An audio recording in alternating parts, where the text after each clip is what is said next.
United Nations Secretary-General Antonio Guterres has called on Israel and other members of the United Nations not to retaliate the attack Iran launched against Israel on Saturday night.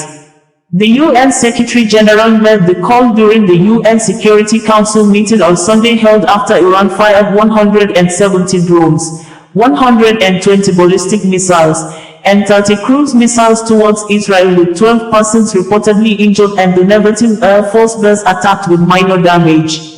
United Nations Secretary-General Antonio Guterres warned members not to further escalate tensions with reprisals against Iran, while the US warned the Security Council it would work to hold Tehran accountable at the UN. The Middle East is on the brink. The people of the region are confronting a real danger of a devastating full-scale conflict.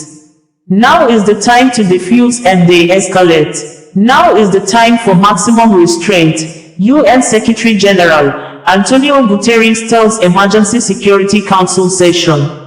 I strongly condemn the serious escalation represented by the large-scale attack launched on Israel by Iran. The UN Secretary-General stated this shortly after the Iran aerial attacks were prevented by Israel and other member countries of the UN on Saturday night. UN Secretary-General Antonio Guterres stresses that neither the region nor the world can afford another war and calls for an immediate cessation of hostilities. Reuters, an international news agency, gives details of the UN Security Council meeting in quote below.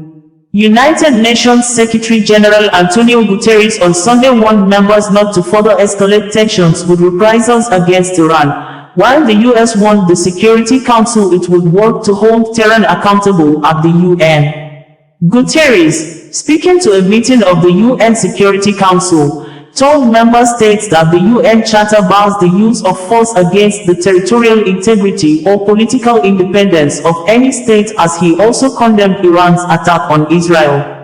Iran launched a swarm of explosive drones and fired missiles on Saturday in its first ever direct attack on Israeli territory, risking a major escalation. The attack was in response to a suspected Israeli strike on Iran's embassy compound in Syria on April 1 that killed top Revolutionary Guards commanders and followed months of clashes between Israel and Iran's regional allies, triggered by the war in Gaza. The Middle East is on the brink. The people of the region are confronting a real danger of a devastating full-scale conflict. Now is the time to defuse and de-escalate, Guterres told the meeting, which was called after Iran's attack. Robert Wood, Deputy U.S. Ambassador to the UN, called on the 15-member body to unequivocally condemn Iran's attack, as he said the Security Council has an obligation to not let Iran's actions go unanswered.